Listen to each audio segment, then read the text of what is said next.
Good morning and welcome to the Core Connection. I'm Mira Rubin here with you on Enlightened World Network. Today's topic is the spirals of change, and I think it'll be an interesting exploration. I hope you'll hang in and join me for this inquiry and exploration. But before we get started, let's just take a minute or so to settle in and take a deep breath in through your nose. Hold it and imagine wonderful, vibrant, clean air, oxygen coursing through your veins and into your cells and moving throughout your body and bringing vitality with it, and just exhale any tension or any stress. And let's take another deep breath in through your nose. Hold it and imagine that it's sparkling white light moving throughout your being and beyond into the atmosphere around you and brightening up everything near and beyond. And then let's just relax it and release any remaining tension and gently press your palms together.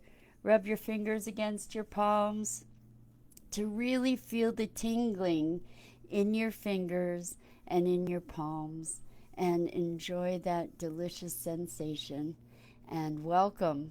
I'm so glad to be here with you today on this day before the 4th of July and the beginning of the 4th of July weekend. A lot of you are probably having a long weekend, and let's let's celebrate. Let's take the opportunity to celebrate our freedom.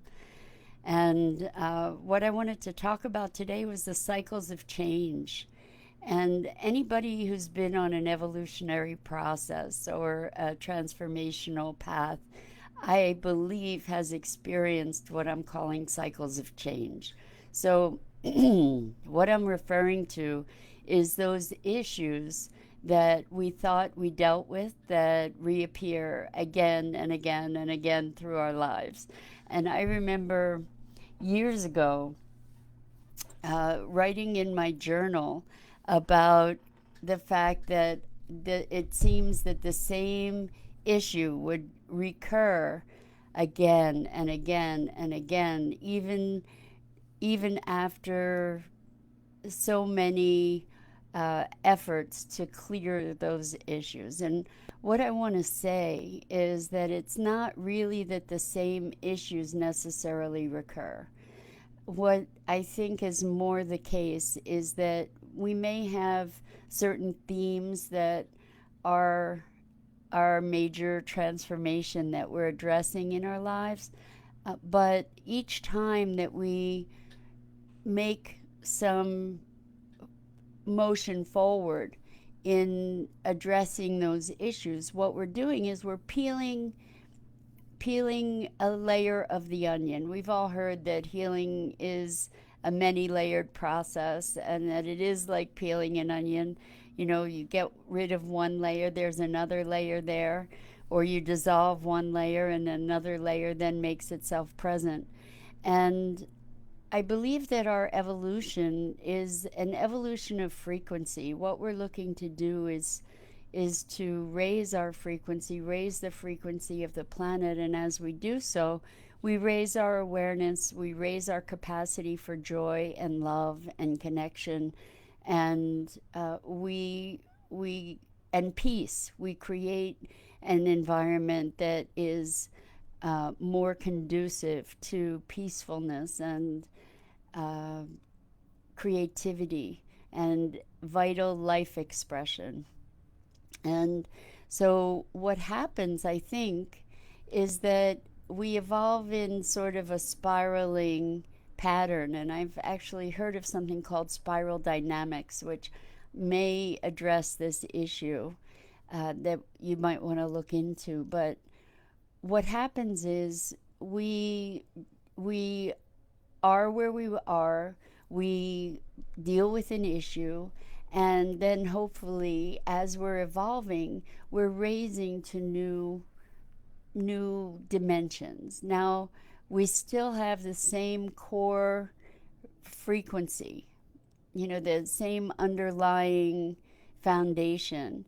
And as we then spiral back around, that issue brings itself to the forefront again, and we get to revisit it from a new place of being, hopefully a higher frequency, but we get to revisit it. So many of us have seen these patterns repeat and repeat and repeat and repeat in our lives, and sometimes the pattern will repeat because we haven't actually engaged deeply enough with the lesson of it, or haven't moved through it to incorporate the transformation deeply enough to actually move beyond it. But I actually believe that each time we transit it, it's like the transit of the planets.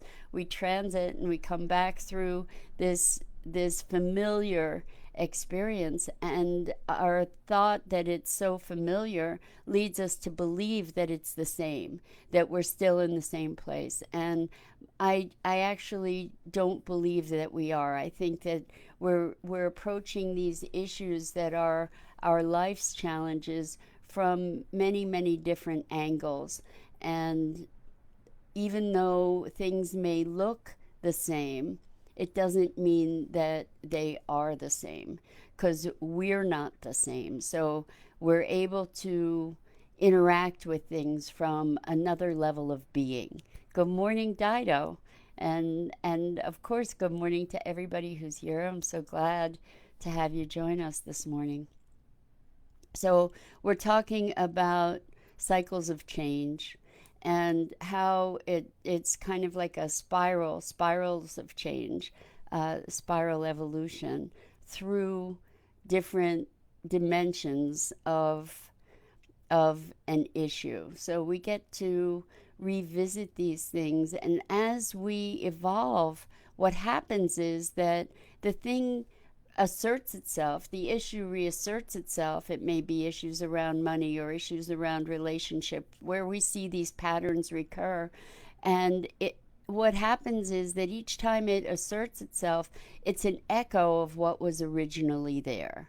And it's another facet, it's another dimension. And because we're approaching it from a higher frequency, we don't have to go down as deep usually as we did, the first number of cycles.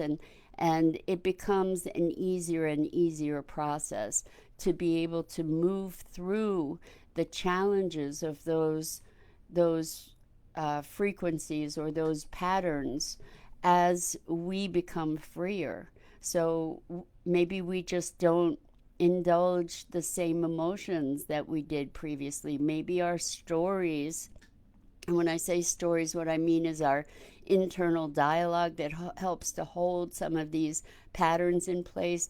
Maybe our internal dialogue shifts.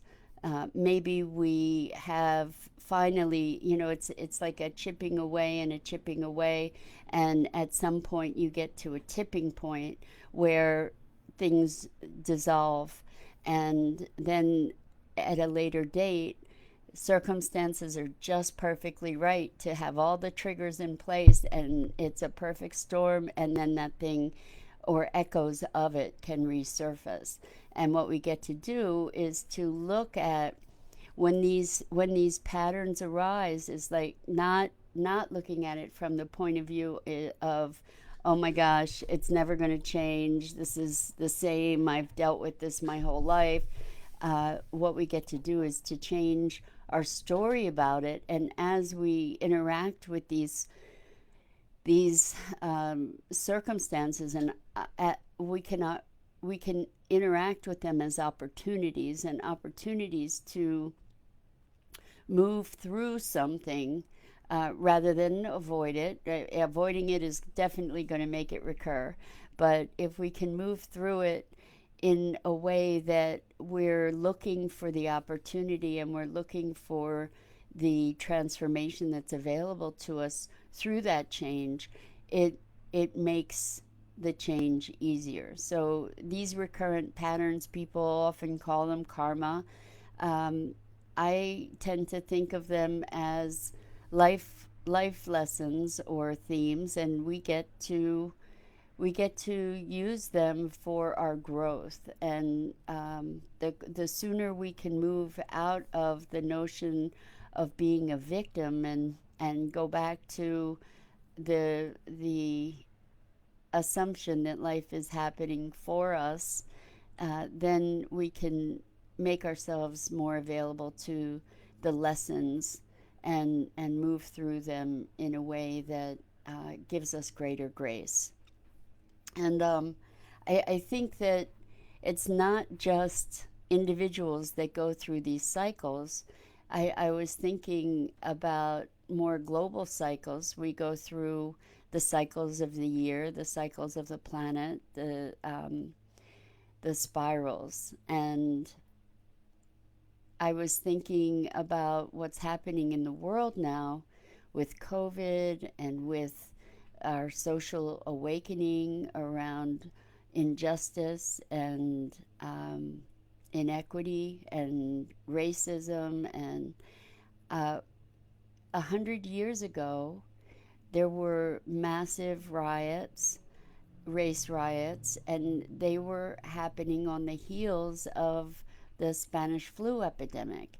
And I thought, how really interesting to see that this comes around, and on the surface it looks somewhat similar. It looks a lot similar. There was an epidemic, there were racial conflicts. And if we look at it just from that level, yes, there's a lot of similarities. However, the conflicts at that time were were much more violent.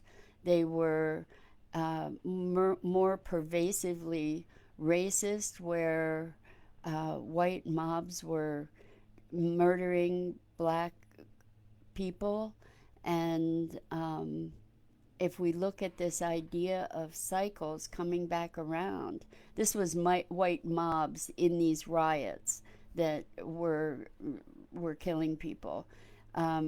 What we're noticing now is it's a broader pandemic.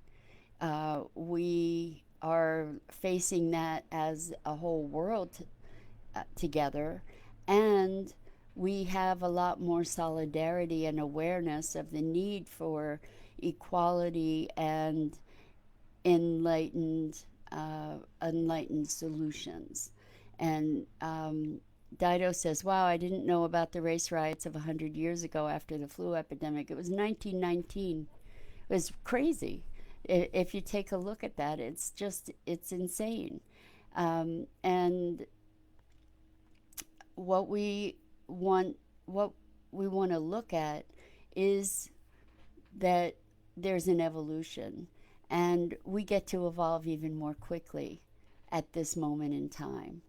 And it's interesting because I want to say that I'm very excited. On Monday, I will be having my first guest on this show. And so normally this show, or this slot, this conversation goes from about 9 a.m. to anywhere from quarter after to 9:30 or so. And on Monday, I'm going to be having a guest named Sharon LeRae, and actually Sharon LeRae, it is. I'm so sorry. Anyway, Sharon is a beacon, and she has started a movement called No Judgment, Only Love. And as a woman of color who is a spiritually minded person, she is bringing a very important voice into the conversation about Black Lives Matter and what's happening in the world right now. And we're just going to have an awesome conversation and look at what some of the misunderstandings, look at how we can create bridges. And then right after our conversation, we're going to have something that she calls a comfy couch.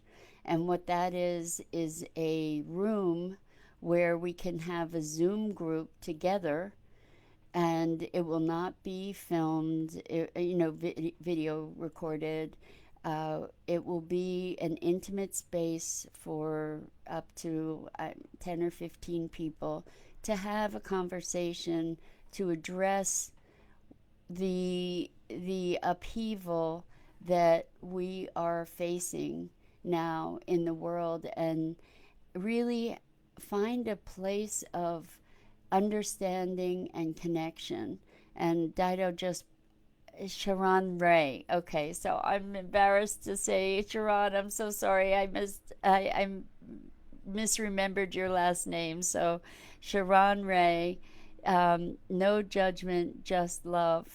And so we're excited to have this conversation and to open up a dialogue with folks that are really challenged with the changes of this moment. And we're talking about changes and spirals and moving through to the next level, and raising frequency. And so in preparation for our conversation Monday, I was looking through the news headlines today, and I've been looking through the news headlines that are available on CNN or Apple News, and even on YouTube. And I actually did a search for Black Lives Matter on CNN, and also on YouTube. And I can tell you that there is so little information, or so few headlines that I found even doing a specific search. And I found that really disturbing. I went onto the search engine and searched for Black Lives Matter news, and I was able to find more information. But I was thinking, what about those of us who are getting our information just from the headlines that are being spoon fed to us? And I just found that so jarring and disconcerting that we have been, Black Lives Matter was all over the news, it was everywhere. And then it got overtaken again by the surges in the COVID cases. And the focus has really moved so far from Black Lives Matter to what's happening with COVID. And it's to have to do a search to find out what is happening with this movement that apparently has had greater momentum than any other movement in our country in a short period of time. I saw estimates of anywhere from 16 million to 26 million people protesting in the space of this past month, I believe it was.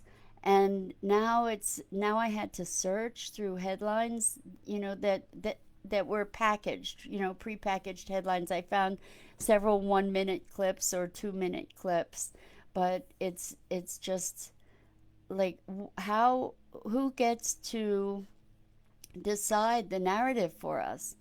Dido shared the No Judgment, Just Love movement, and this is a quote from Sharon's website, is choosing to move beyond judgments that divide, to consciously lead with love in thoughts, word, and actions. This is helping us genuinely relate better to one another.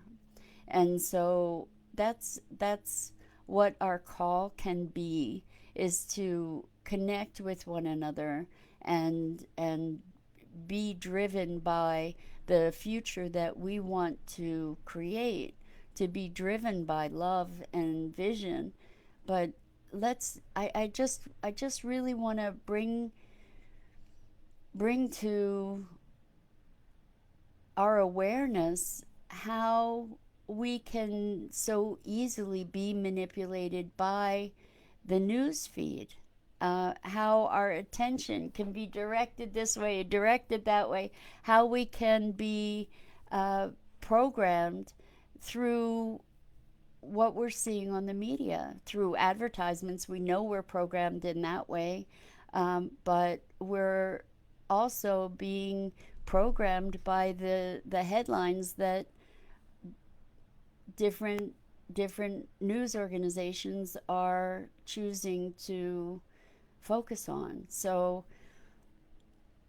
what I'm aware of is that it's on me to take the initiative and really dig more deeply, to not take the easy way and look for what is spoon fed for me, but to do my own due diligence. And this is something I've spoken about a lot, but here we are on the verge of the 4th of July, Independence Day. And we get to talk about not only change, because change is about freedom. Ideally, at least for me, my impetus to change is in a movement toward freedom. And uh, as we educate ourselves, as we are navigating these very unusual times. Yesterday I spoke all about freedom, freedom of speech, freedom of choice, freedom of thought, and beyond.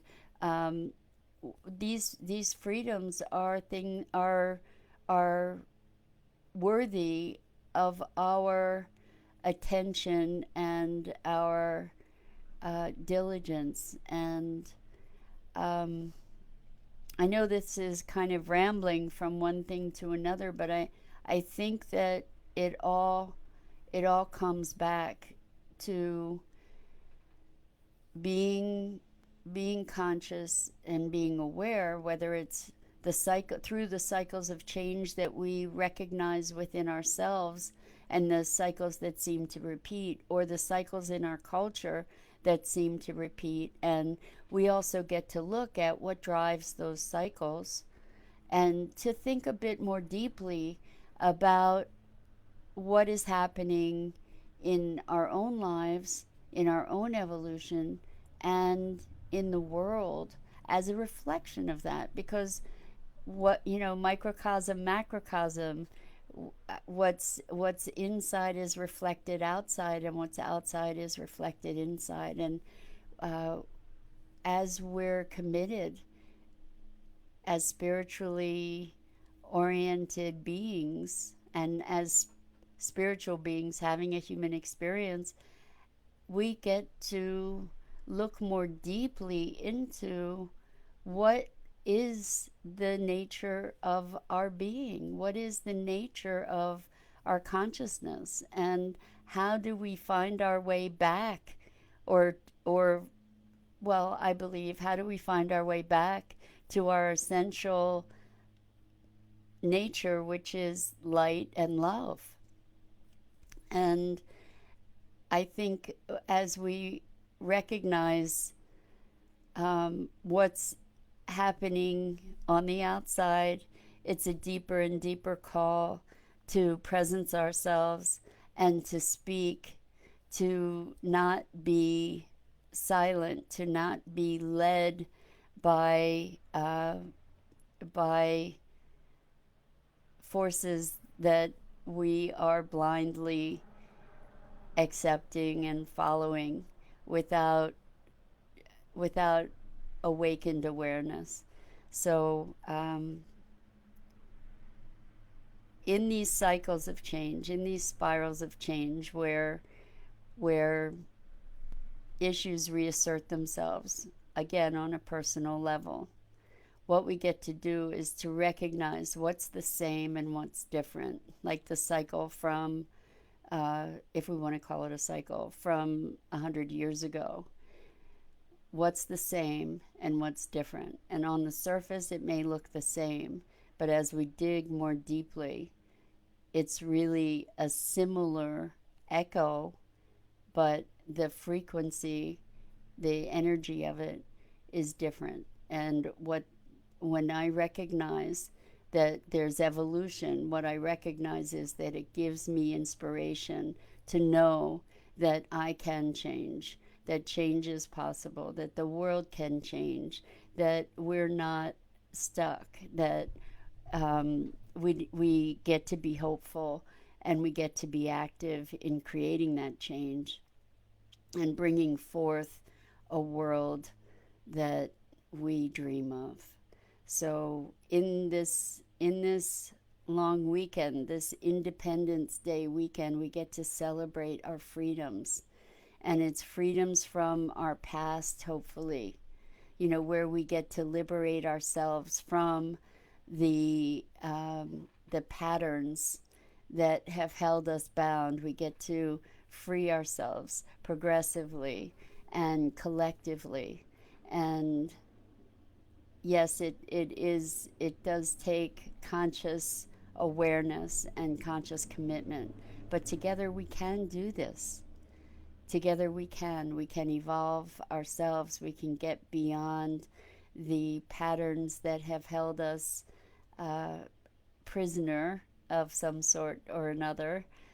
We can get beyond victimhood and become free of spirit and in our society, and we can find our way to connecting deeply and authentically with one another in our world. So I hope that you will join me and Sharon Ray on Monday morning at 9 a.m. It's our first guest and first conversation, and hopefully first of many dynamic conversations where you get to engage. And then following that, uh, we're going to have a comfy couch conversation where we can really be present to one another with no judgment, just love,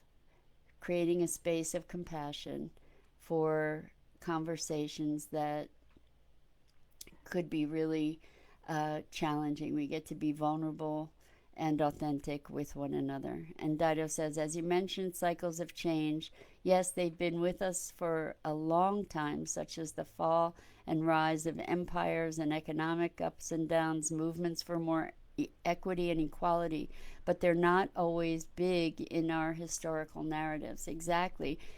And that's a good point, Dido. I mean, we look at the cycles of the market, and in fact, I wonder what the relationship is of the Big Depression to what happened with the Spanish flu.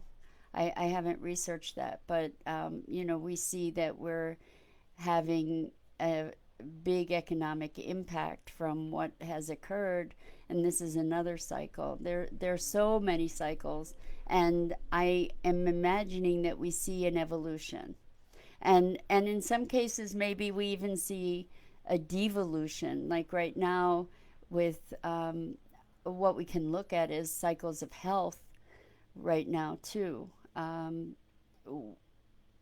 That's a whole other conversation. We'll do that another time. But there's so much to be looking at right now in the world, and I know the temptation is to say enough. I'm done. I just need to turn away, and periodically, definitely, we need to recharge. But this is such a dynamic time to be alive, and so many things going on, and such opportunity for maybe catapulting out of the spiral into a whole new trajectory. And with that thought, be sure, please, to join the conversations this weekend on Enlightened World Network. Great programming, and please, please, please join us on Monday at 9 a.m. Eastern with Sharon Ray, and we will be having a wonderful conversation. And I'm Mira Rubin. This is the Core Connection. I'm here weekday mornings at 9 a.m. and we're going to have company on Monday. So I'm really looking forward to it, and enjoy your freedom. this Independence Day weekend. Take care.